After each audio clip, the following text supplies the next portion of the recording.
وعدتكم انه راح اسوي بث لشارع العشاق، وهو هذا شارع الشارع الوحيد اللي باسكي شهير يبقى الساعات متاخره، وواحد من اجمل شوارع اسكي شهير. فراح اثبت الكاميرا لان وياي ضيف، راح اثبت الكاميرا على هذا المكان وما راح اقدر اشوف تعليقاتكم ولا اقدر اسولف وياكم، لكن راح اثبت الكاميرا على هذا المكان وارجع لكم في وقت اخر ان شاء الله.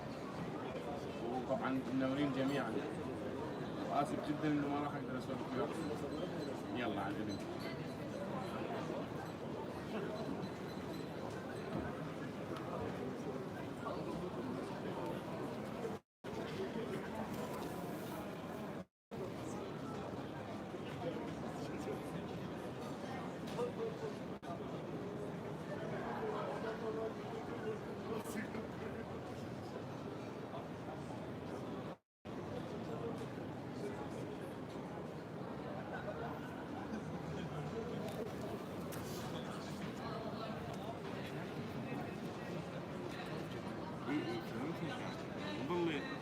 تشوشني يعني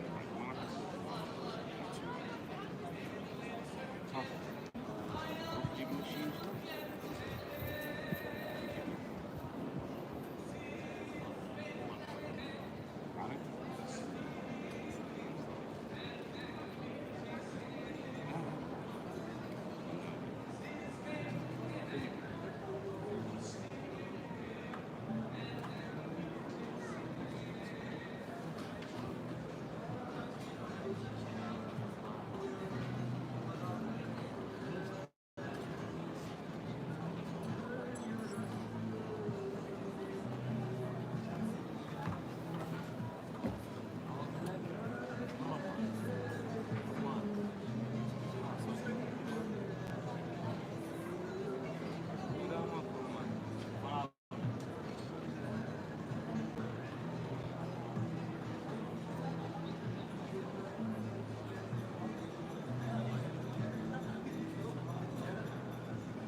You, John Fitzgerald Kennedy, do solemnly swear. I, John Fitzgerald Kennedy, do solemnly swear. That you will faithfully execute the office of President of the United States. That I will faithfully execute the office of President of the United States. And will, to the best of your ability. And will, to the best of my ability. Preserve, protect, and defend the Constitution of the United States. Preserve, protect, and defend the Constitution of the United States. So help you God. So help me God.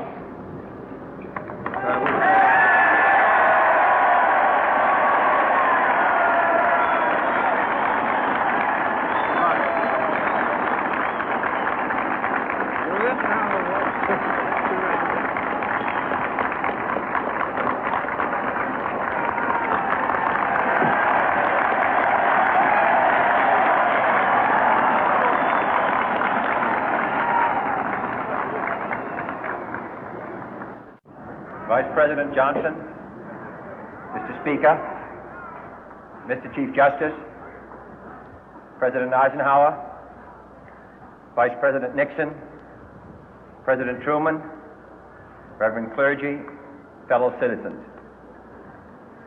We observe today not a victory of party, but a celebration of freedom, symbolizing an end as well as a beginning, signifying renewal as well as change.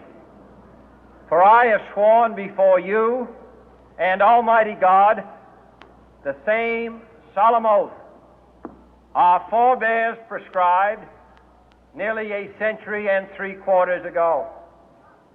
The world is very different now, for man holds in his mortal hands the power to abolish all forms of human poverty and all forms of human life.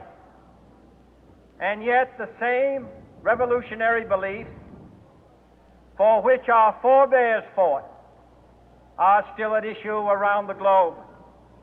The belief that the rights of man come not from the generosity of the state, but from the hand of God. We dare not forget today that we are the heirs of that first revolution.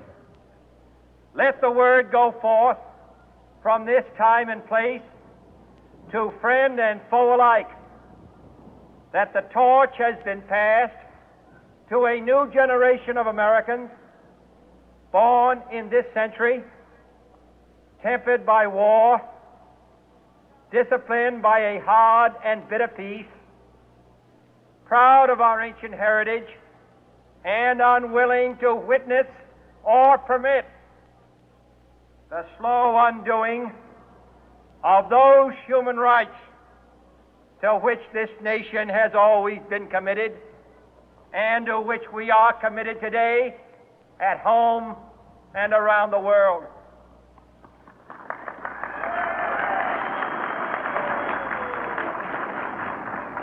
Let every nation know, whether it wishes us well or ill, that we shall pay any price, bear any burden, meet any hardship, support any friend, oppose any foe to assure the survival and the success of liberty.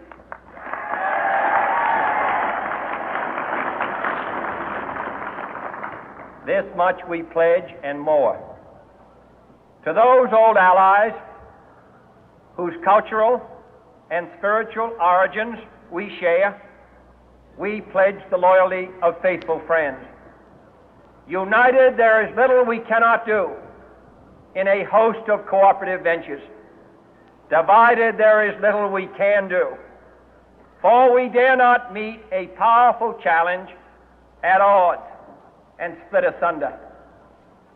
To those new states whom we welcome to the ranks of the free, we pledge our word that one form of colonial control shall not have passed away, merely to be replaced by a far more iron tyranny. We shall not always expect to find them supporting our view, but we shall always hope to find them strongly supporting their own freedom, and to remember that in the past, those who foolishly sought power by riding the back of the tiger ended up inside.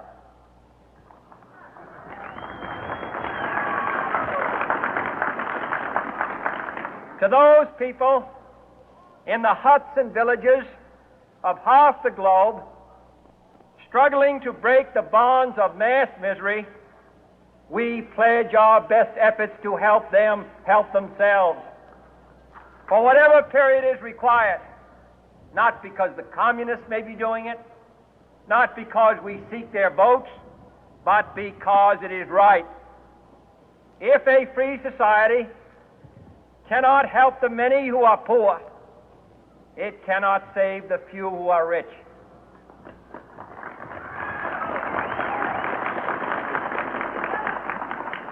To our sister republics south of our border, we offer a special pledge to convert our good words into good deeds, in a new alliance for progress, to assist free men and free governments in casting off the chains of poverty. But this peaceful revolution of hope cannot become the prey of hostile powers. Let all our neighbors know that we shall join with them to oppose aggression or subversion anywhere in the Americas.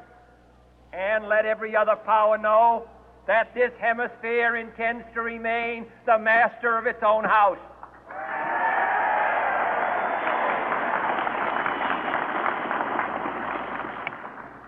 To that World Assembly of Sovereign States, the United Nations, our last best hope, in an age where the instruments of war have far outpaced the instruments of peace, we renew our pledge of support to prevent it from becoming merely a forum for invective, to strengthen its shield of the new and the weak, and to enlarge the area in which its writ may run.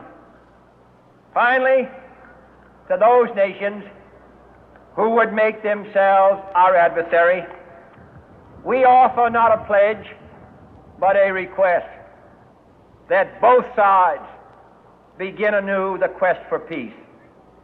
Before the dark powers of destruction, unleashed by science, engulf all humanity in planned or accidental self-destruction, we dare not tempt them with weakness, for only when our arms are sufficient beyond doubt can we be certain beyond doubt that they will never be employed. But neither can two great and powerful groups of nations take comfort from our present course, both sides overburdened by the cost of modern weapons, both rightly alarmed by the steady spread of the deadly atom, yet both racing to alter that uncertain balance of terror that stays the hand of mankind's final war. So let us begin anew, remembering on both sides that civility is not a sign of weakness, and sincerity is always subject to proof. Let us never negotiate out of fear, but let us never fear to negotiate.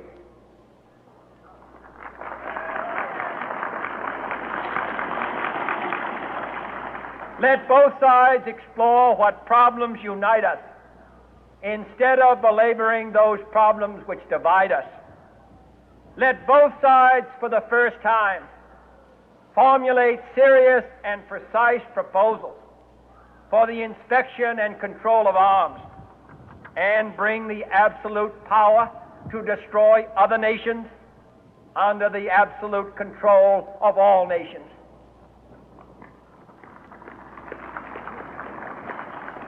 Let both sides seek to invoke the wonders of science instead of its terrors.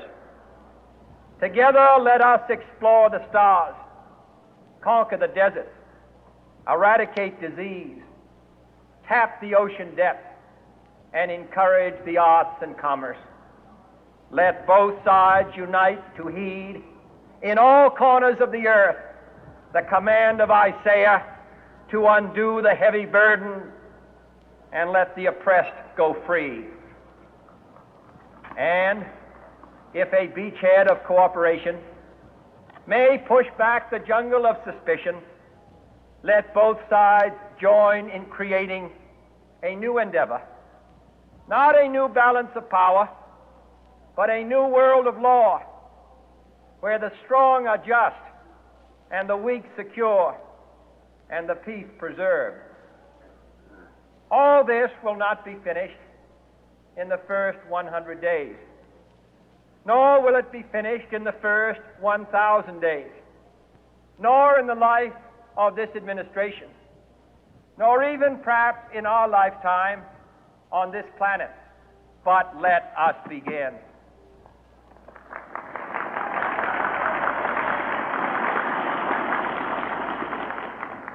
In your hands, my fellow citizens, more than mine, will rest the final success or failure of our course. Since this country was founded, each generation of Americans has been summoned to give testimony to its national loyalty.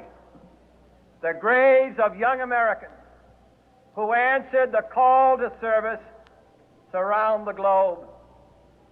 Now the trumpet summons us again, not as a call to bear arms, though arms we need, not as a call to battle, though in battle we are, but a call to bear the burden of a long twilight struggle, year in and year out, rejoicing in hope, patient in tribulation, a struggle against the common enemies of man, tyranny, poverty, disease, and war itself.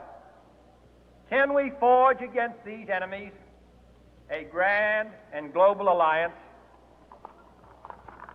north and south, east and west, that can assure a more fruitful life for all mankind?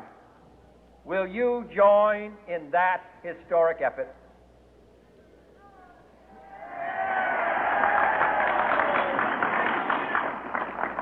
In the long history of the world, only a few generations have been granted the role of defending freedom in its hour of maximum danger.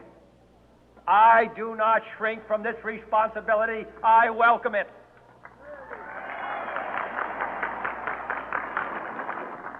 I do not believe that any of us would exchange places with any other people or any other generation. The energy, the faith, the devotion which we bring to this endeavor will light our country and all who serve it. And the glow from that fire can truly light the world. And so, my fellow Americans, ask not what your country can do for you, ask what you can do for your country.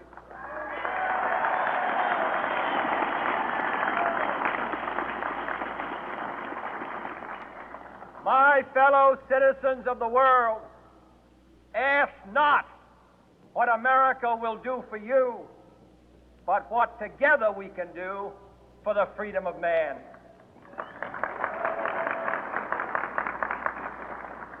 Finally, whether you are citizens of America or citizens of the world, ask of us here the same high standards of strength and sacrifice which we ask of you.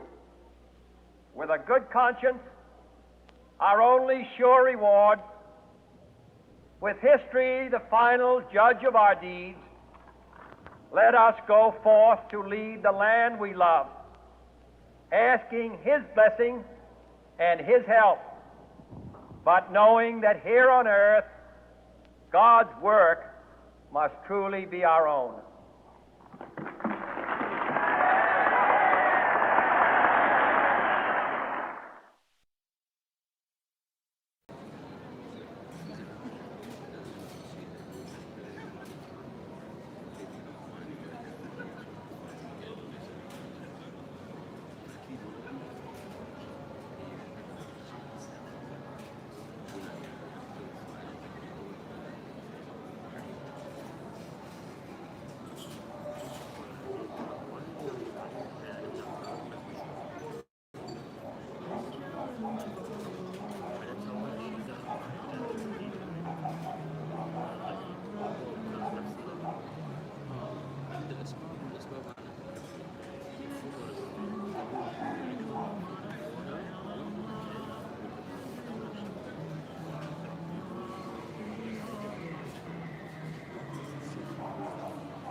شغلتي.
السلة هذه هوني بس بنية من السلة باخذها يروح هوني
طبعا اسف اقول لكم انه الشحن مالت الموبايل خلاص وراح اغلق البث ونشوفكم ان شاء الله في وقت. تصبحون على خير، مع السلامه.